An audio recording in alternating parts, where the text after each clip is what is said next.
अब आपको लिए चलते हैं झंग, जहां सियाल ग्रुप पीपी 125 में शमूलियत का ना रुकने वाला सिलसिला जारी है।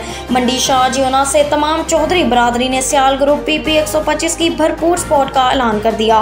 मुस्लिम लीग नून मजीद मजबूत हो रही है चौधरी ग्रुप की शमूलियत में। चौधरी मोहम्मद रिजवान, चौधरी आशिक हुसैन, चौधरी सरवर, चौधरी मोहम्मद आजम और चौधरी मोहम्मद नाजम ने चौधरी बरादरी समेत सियाल ग्रुप में शमूलियत का ऐलान करते हुए अपने मुश्तरका बयान में कहा है कि हम मुस्लिम लीग नून की नामजद उम्मीदवार दफ्तर झंग मोहतरमा नवाबजादी नीलम सियाल साहिबा के साथ हैं और हर मुमकिन ताउन का यकीन दिलाते हैं और मिलकर मुस्लिम लीग नून को मजबूत करेंगे। इस मौका पर नवाब मोहम्मद नासिर खान सियाल ने कहा है कि इंतखाबात में मुस्लिम लीग नून की जीत महंगाई के सताई हुई अवाम की जीत होगी। मुस्लिम लीग नून की जीत पाकिस्तान की मुआशी तरक्की के लिए नागजीर है। पाकिस्तान की मुआशी तरक्की अवलीन एजेंडा है।